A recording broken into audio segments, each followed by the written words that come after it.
நான் சில பேர் வந்து என்ன நினைக்கிறாங்கன்னா, இளையராஜா சார் வந்து சஞ்சய் சுப்ரமணியம் சார் வந்து ஃபுல்லா யூட்டிலைஸ் பண்ணல. Is someone who's a Carnatic titan. அவர் வந்து டீடைல்ஸே இல்லாம ஒரு பாட்ட பாட வச்சிருக்காரு அப்படிங்கிற மாரி சில விமர்சனங்கள் இருக்கு.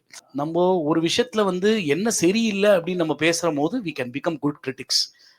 But when we start appreciating the small things that we see in each and every song that we hear, we become a good musician.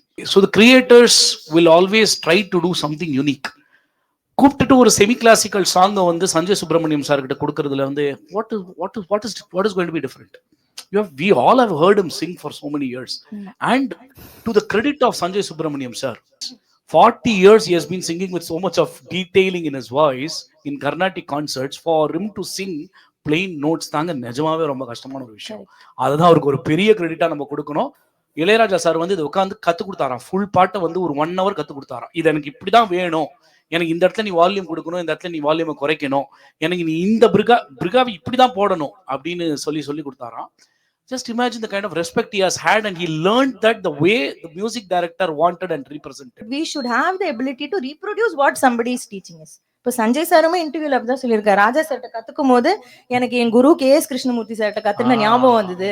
அவர் அப்படிதான் எனக்கு சொல்லி தருவாரு, அதே மாதிரி சொல்லி கொடுத்தாரு இவரு. சோ எல்லாம் கிரேட்ஸ் எல்லாம் ஒரே மாதிரி மைண்ட். Perfect.